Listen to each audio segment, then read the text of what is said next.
All right. Hi, everybody. I want to introduce myself first today. I am Teresa Bederk, and I am the Urban Horticulture Agent at the University of Florida Extension Office here in Pinellas County.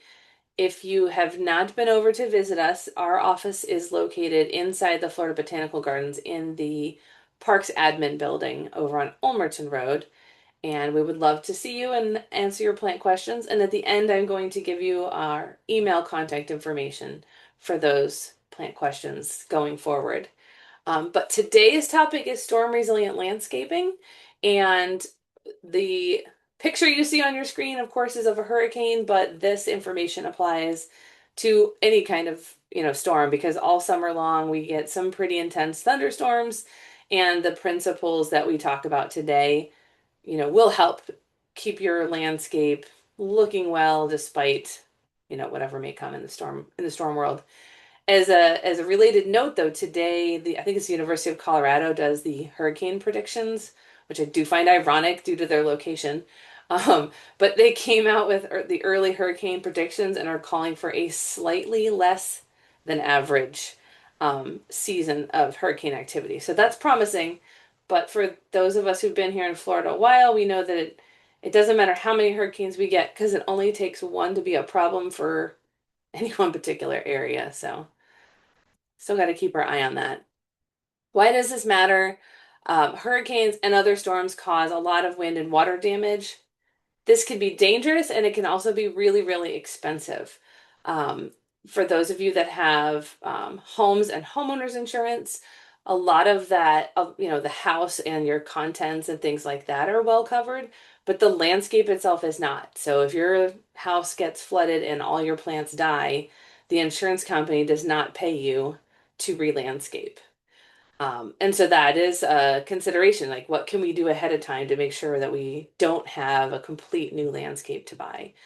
And that's just one of the big things. But it does apply even to regular storms because if branches fall and uproot things or an area floods after a thunderstorm or a tropical storm, that could still cost a lot of money to replant. Um, in that same vein of insurance, if a tree falls and it lands on your home, your insurance typically covers the damage for that. They won't buy you a new tree, but they will take the tree off your house and then fix your house. But if a tree falls like the one in this picture and doesn't land on anything, doesn't damage your home or structure, they typically don't pay anything, not anything at all. And so removing that very large tree becomes your personal responsibility, and that can be many thousands of dollars just to remove it. So again, we want to make sure that we're taking good care of our plants, making smart choices with plants so that we can minimize those expenses. High winds can uproot trees, so sometimes they can literally uproot them and knock them over, like the unfortunate photo at the top here. It can blow down fences, which we see a lot, especially privacy fences, the ones that don't, have air space to pass through them, like the vinyl fences and wooden privacy fences. And if you've ever shopped for getting fences put in these days, that is very expensive. Heavy rainfall can cause soil erosion and flooding on your property. That can obviously be a problem for your landscape, but if the soil erodes near foundations and structures, it can actually become more expensive to your home, not just the landscape. Debris can damage your property, branches go flying into windows if you don't have hurricane shutters or if you don't have impact windows. Because I know a lot of our older homes still have original windows, and that's another thing, it's expensive. So if you have those, you know, protecting yourself from landscape debris can be part of the solution here. And then there's flooding and storm surge. Flooding from rainfall. So if you have a lot where the rain falls and just kind of collects and puddles up, there's more we can do to mitigate that in the landscape and to protect your plants. Storm surge is a lot more violent. Let's just be honest about storm surge is a wall of water with a lot of energy, and we can plant all of the salt tolerant, flood tolerant plants we want, but sometimes the sheer force of that storm is just going to, you know, take away our landscape and other things. So just bear in mind that we can do a lot, but If the storm is that bad, there's certain limits that we really can't fix. So what can you do now? It is what, April 9th? I don't even know what date it is. It's April 9th. And hurricane season begins soon. It begins in June. So we've got a month and a half, almost 2 months to get ready for that time of the year. Now is a good time to assess your landscape. Like just take a clipboard, or if you like to take notes on your cell phone, just walk around outside your landscape and look at things like, what are your concerns? What can you do now to address those things? For example, if you have a fence that is in disrepair and looks weak, maybe some rotten wood or something like that, and so it makes it much less sturdy. You could think about getting that fence repaired now. A small repair is probably something you could do. Run down to the local hardware store, get some supplies, be the weekend warrior, get it fixed for 50 bucks, 100 bucks, and prevent the entire fence from falling down. So look at that. Look at any of the trees are the big thing in the landscape, right? The trees are large, potentially expensive, can fall on things and people. So take a hard look at the trees. Um, and see, are there areas that look dead? Are there whole trees that look dead, or is the tree in decline where maybe there's something we can do now to prevent it from dying? I know a lot of trees and other plants are in drought stress right now. And so just walking around and making notes of what do I need to be worried about so that you have a list of things to attack. Um, and then in also maybe keep on that list, you know, mistakes that were made by previous owners, hazardous conditions they created. Maybe they planted an oak tree way too close to the house. So just keep that in mind so that should you lose that tree, just remember not to repeat that mistake. Um, so in terms of trees, especially, but this applies to shrubs, you want to, before hurricane season, you want to go ahead and prune out anything that's dead, anything that looks um sometimes you look on a tree branch and so parts of a branch are dead and maybe decaying and it just doesn't look right. That might be a candidate for pruning. And certainly any branches that rub together, because branches that rub together eventually at some point they usually tend to get damaged. And then one or both of them, can die and start to decay. And so any of that, if we've got a branch with decay in it, if we don't do something about that, that can spread into the trunk of the tree, potentially causing the entire tree to be hazardous. If you have an existing hazardous tree, now is the time to take it down. Um, if you've got a dead tree in the yard that could land on something, have that taken down before hurricane season. Um, This QR code that you see here, if you scan that with your phone, it will take you to the ISA, that is the International Society of Arboriculture.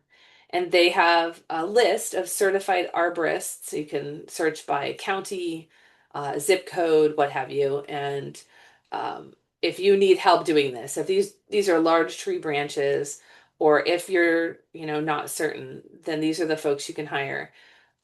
If the tree is completely dead, you can hire that removal out to the price that you need. It doesn't have to be an arborist if the tree is dead.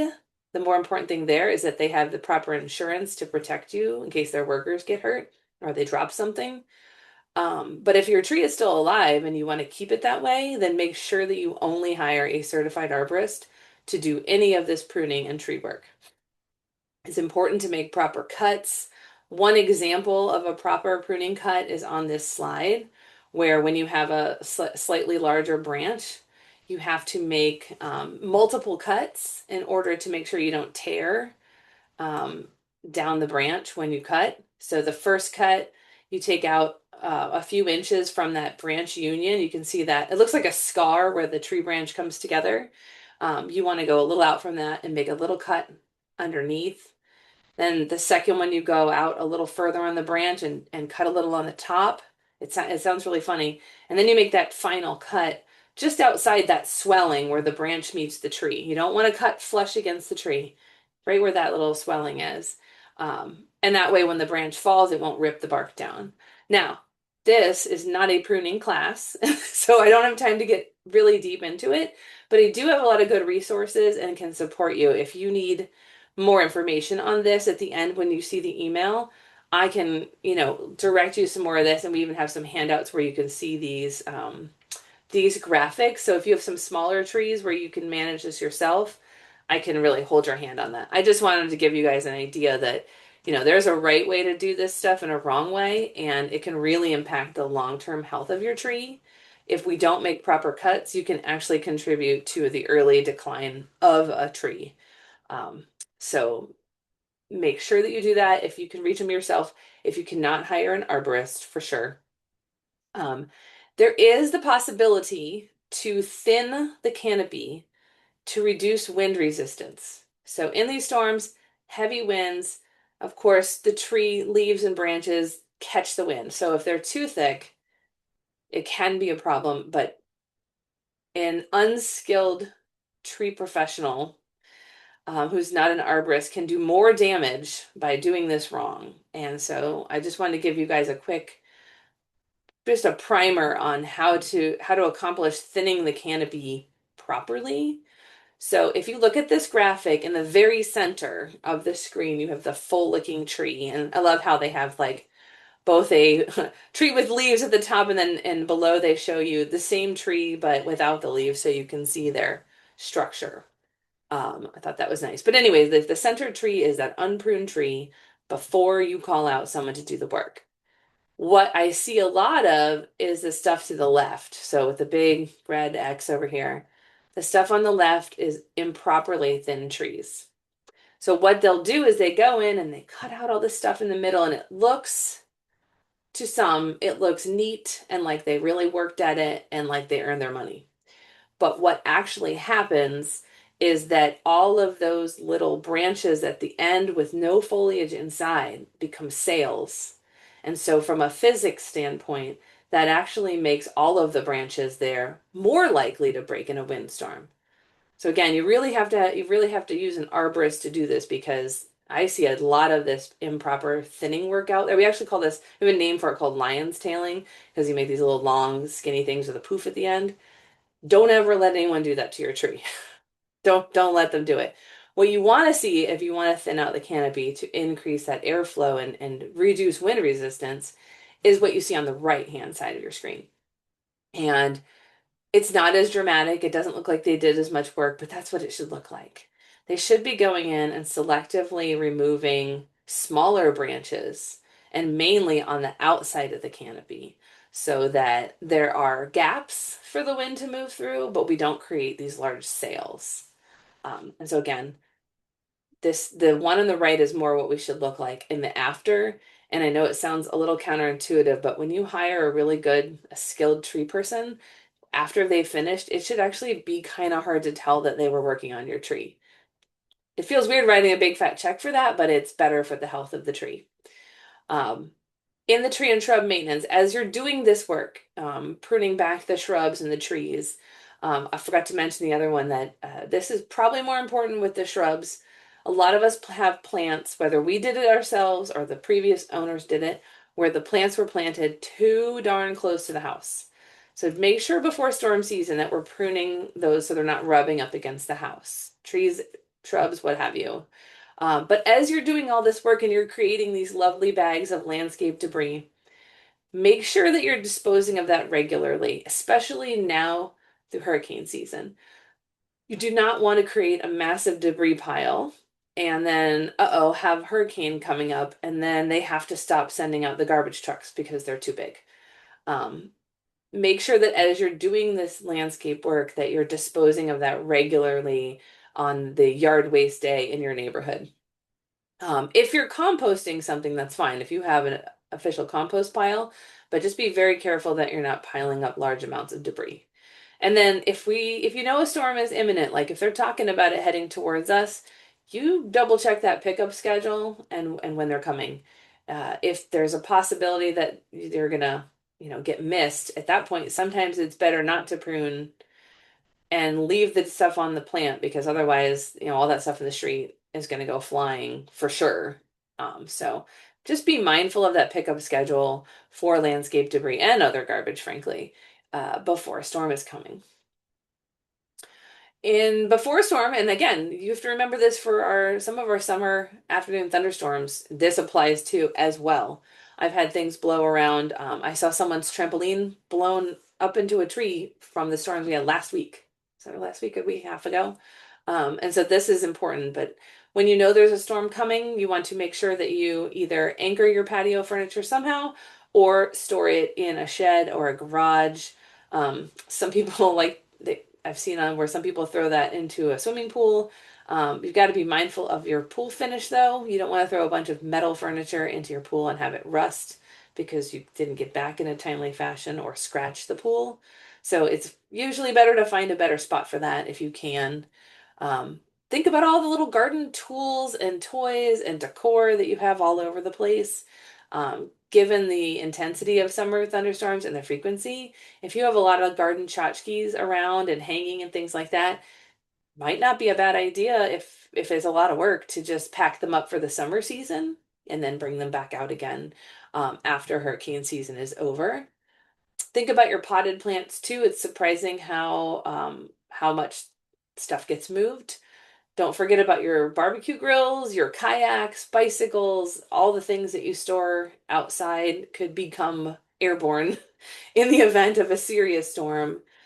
So plan ahead for what you're going to do with those things in the event of a storm. And then anything you can't store, think about straps or tying them down somehow. Plan ahead because for those of us who've been here before, when the storm is headed our way, especially those of us that work here at the county, we have a lot of responsibility. We have to like batten down our own homes. Then we have duties with the county, like depending on where you work and what your skills are, you might be called to service for the county before, during, after a storm.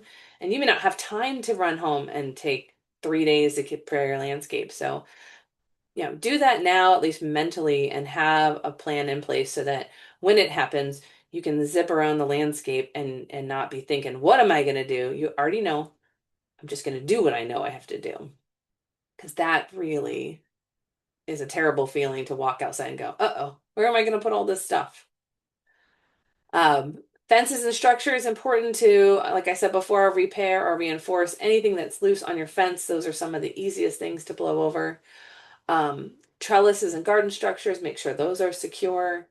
And check your sheds too and pergolas. And if you have a good sized shed, consider adding hurricane straps to strap that down. There's a number of ways to do that that you can do yourself. So think about doing that. Some of those plastic sheds that pop together pretty easily also pop apart pretty easily and go flying in a storm. What about our lawns and ground covers? So now we're going to get a little bit more into the plants. If you have lots of space in your landscape that isn't covered, maybe you are halfway through a landscape design and you've got a lot of dirt, or maybe you have big dogs, that run around and have torn up the turf grass, what have you. Um, Now would be a good time to think about planting those so that there's some kind of plant material, whether it's a turf grass or a ground cover or something in that space, flowers, even a little meadow or something, so that when those heavy rains fall, you don't have nothing but dirt because the dirt washes away very quickly. Um, Make sure you keep your lawn healthy. Make sure that if you have areas that don't drain well, think about maybe even considering those areas for a rain garden. So rather than planting grass that might begin to get root rot because it doesn't drain well there, plant plants that can tolerate wet conditions. Um, the word swales that I have here, I consider rain gardens and swales. A swale is just a depression in the land that directs the water.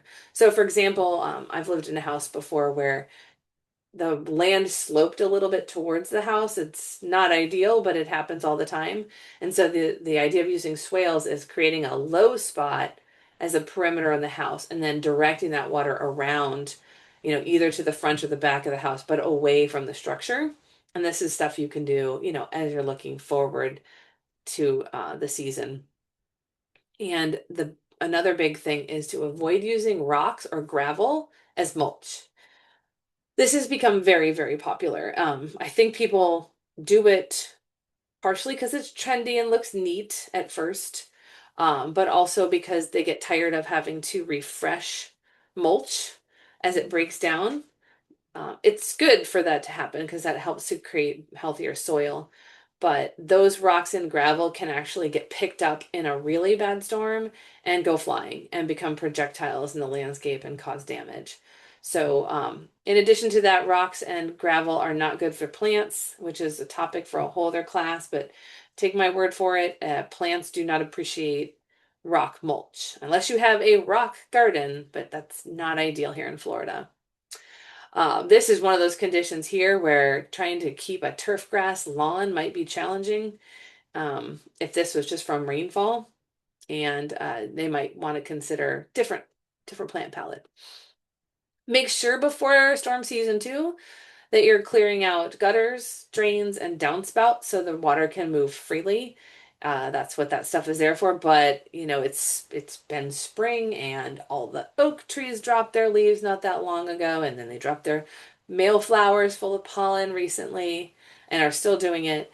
And that could really clog up your gutters. And if you don't address that now, then it won't move the water safely away from your house. So do that now while you can, because you don't want to be up on your roof cleaning the gutter when the storm is coming. Um, the same goes for any French drains you might have around the pool. Um, and the same goes for the neighborhood storm drains. A lot of us sit back and think, well, somebody else is cleaning those, right? And yeah, most cities and counties have, crews that do keep those clear, but they can't be everywhere all the time. And a lot of times our local neighborhood drains might get gunked up with branches and leaves and things like that. So if you see that, go think about raking that up, bagging it up, and adding it to your landscape garbage. And make sure that you're never blowing the leaves out into the street because you'll be contributing to that, and it also hurts water quality. Make sure that your grading is away from the structures. Again, don't plant stuff up near the house and mound up the dirt. You want everything to drain away from the walls. And be sure to turn off your automatic irrigation system before a storm. The last thing you want to be doing is running your sprinkler system in the middle of that. So, and a lot of people forget that. And if you don't have a rain sensor, if it's an older system or if it's not working, you could easily pack up, evacuate a storm, and then, your irrigation could be running while this is happening. That would be very wasteful and frankly a little embarrassing. So, consider that as soon as it gets to the rainy season again, which hopefully, won't be too long from now, it's a good idea just to shut that off anyways and just turn it on when needed. So what about wind-resistant trees?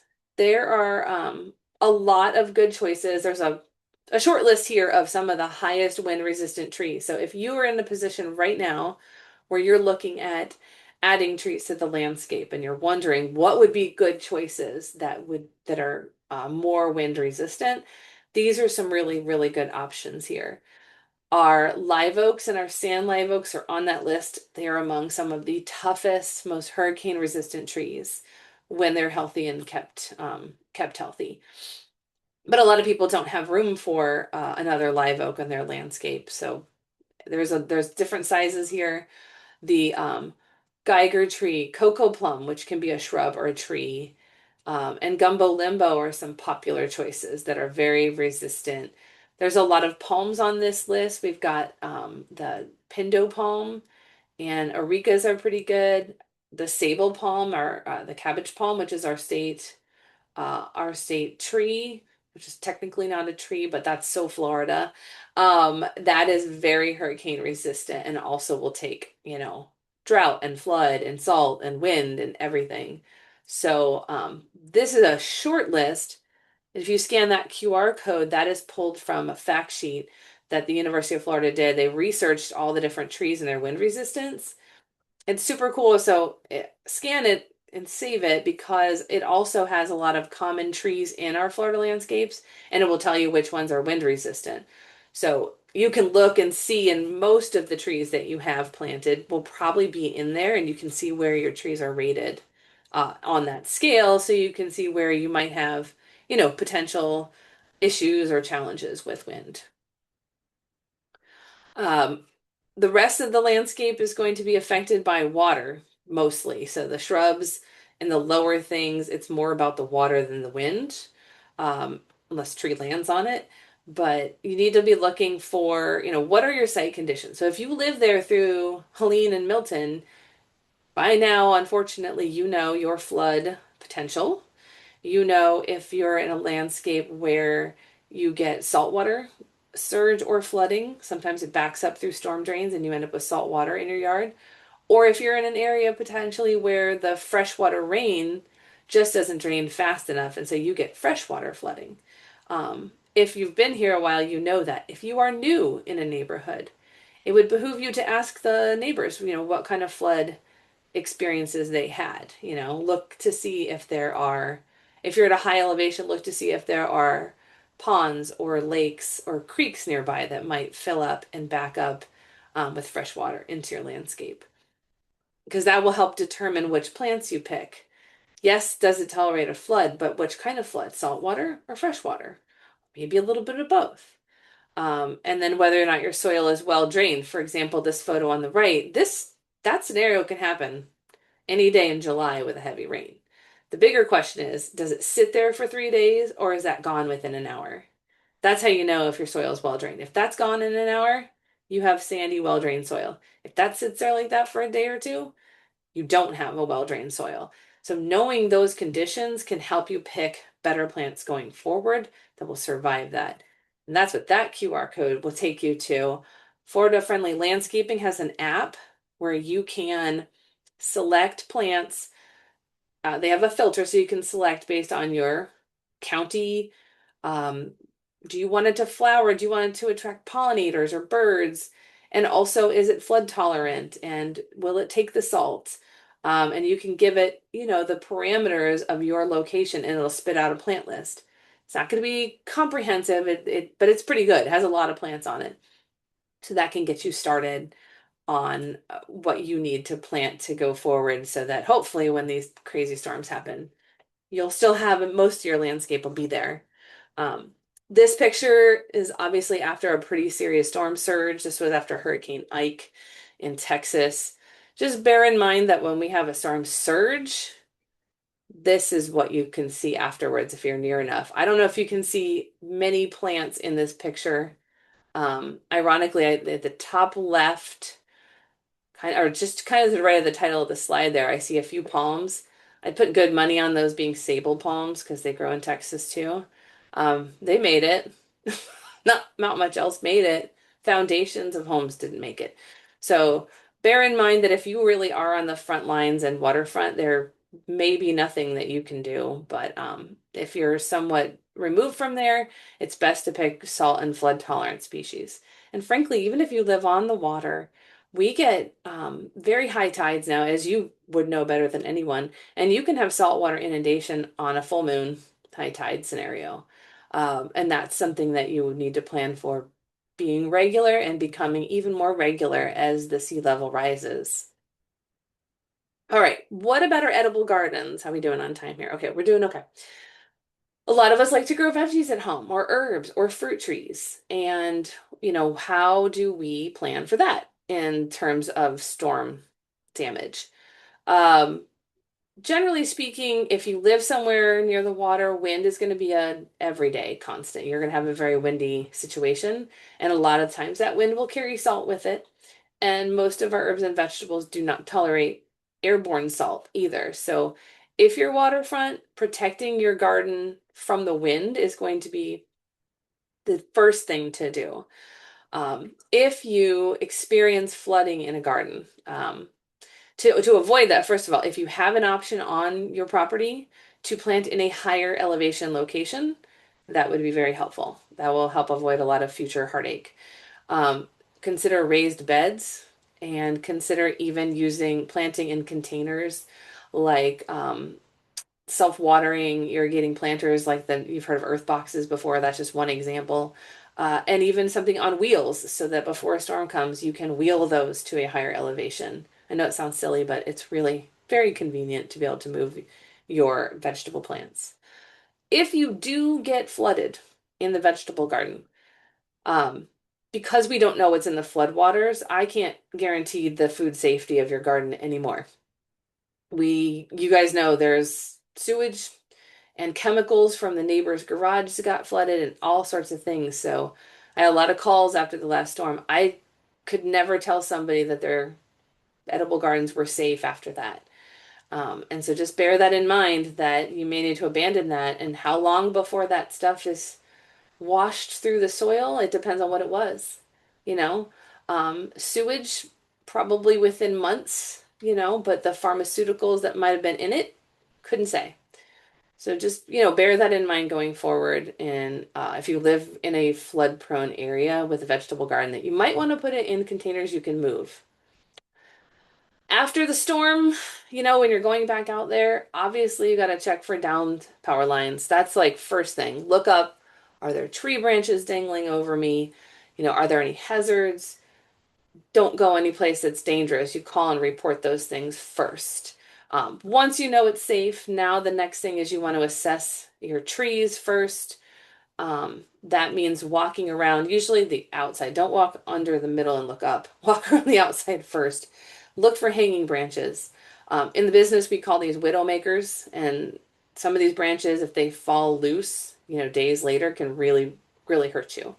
So if you see those in a tree, and they're large and they're very high up in the tree, you need to call, an arborist, a tree professional to come and safely remove those.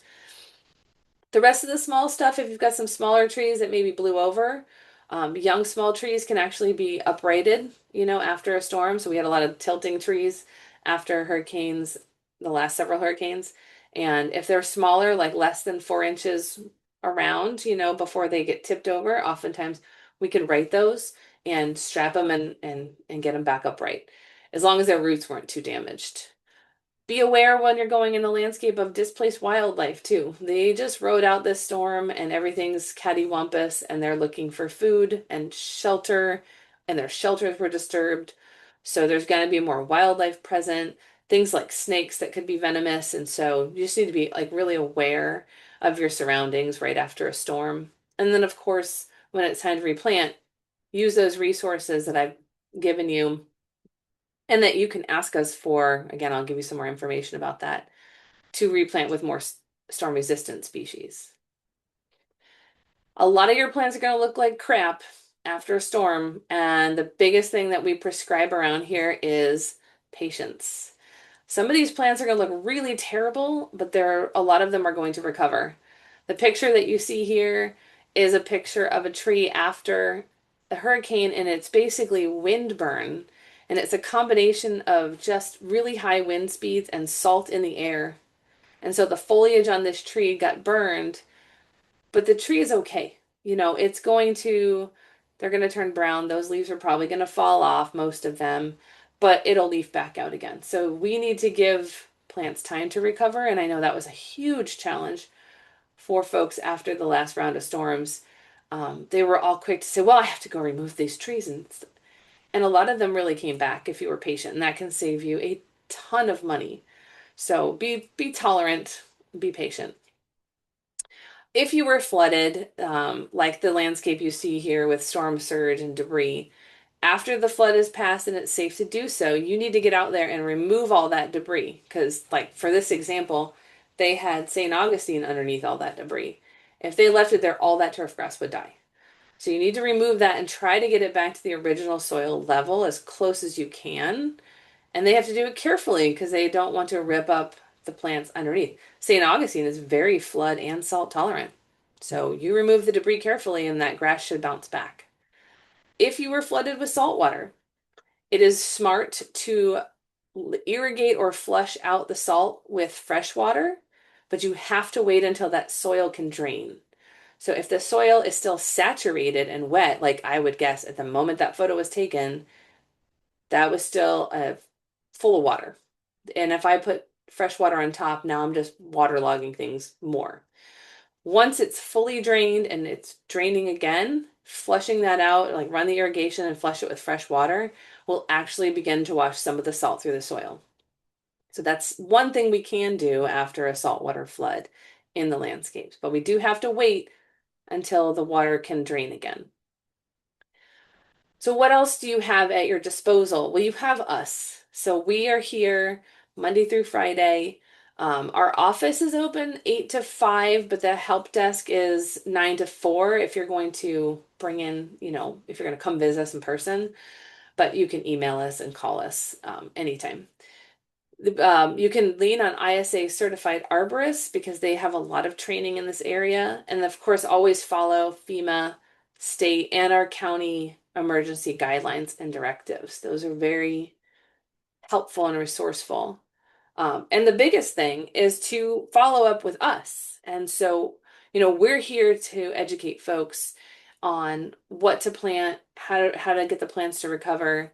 My email is at the bottom there, and I also have our garden help email box there, the garden help at pinellas.gov. A few of us check that one. So, for example, if I'm on vacation and you get the little bounce back, Teresa's out of office, you can send it to garden help, and there's always somebody checking that to get back to you. Um, I consider it a huge part of what we do here to take people a little bit more by the hand, like these kind of classes are great to get the juices flowing and to get your mind directed to that. But likely you're going to have a lot of follow-up questions. Like I know, and I apologize because I forget who brought this up, but somebody was asking about, planting for pollinators while also being mindful of, planting for storms. Pretty much all the plants that were on that high wind resistant tree species list were excellent pollinator plants. But you wouldn't necessarily know that. So, like, that's the kind of scenario where let's say you're looking at an area of the yard that you want to re-landscape and you did some research and you looked at the things that I showed you, but you really want to know before you drop, $800 at the nursery. That's what we're here for. Reach out to us and say, hey, I had some questions. So don't hesitate to do that. If you have the time and inclination, the QR code on this screen is an evaluation, just so you can tell me what you learned today. And also to tell me maybe what you would want to learn in the future. I know that the whole wellness group, they keep track of that too. I think they do a pretty good job of seeing what you guys want to learn about. But if there's other garden related topics that you're just dying to hear about, you can let me know that as well because we always talk about different ideas for these classes. So any questions? I didn't get interrupted, so I don't think we had any questions as we went. Yeah, there's nothing in the chat at the moment. No. Does anybody want to unmute and ask questions now or put them in the chat? There's not that many of us, so you don't need to be shy.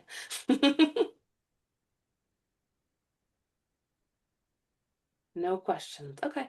Um, Make sure you keep track of this email though, because I'm willing to bet that as you go home and think about what I said, you will have follow-up questions, and I'm very happy to answer those. Thank you, Kim. I appreciate it. But yeah, and if you have specific questions, by the way, and it doesn't have to be about getting ready for storms, like let's say something's eating your tomatoes and you need help, or you have a pollinator garden and the pollinators aren't there yet, anything, please do reach out to us. Um, if there are no other questions, I don't know if there's any other announcements before we sign off.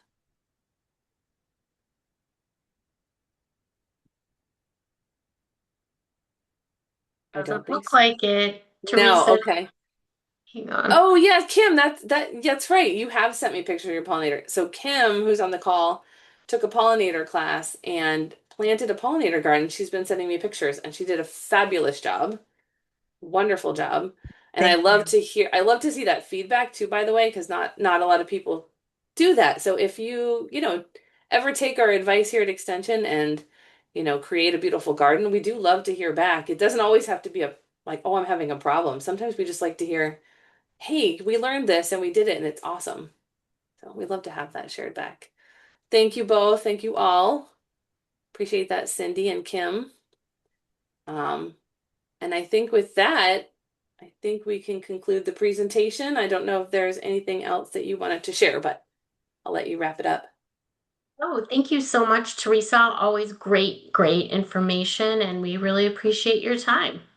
Happy to do it. Hopefully they will be right and it won't be a very active hurricane season. That's right. Fingers crossed. Fingers crossed. All right. Everyone have a wonderful day. Thank you for joining. Yes. Thank Bye-bye. you. Thank you so much. Bye. Thank Bye. you.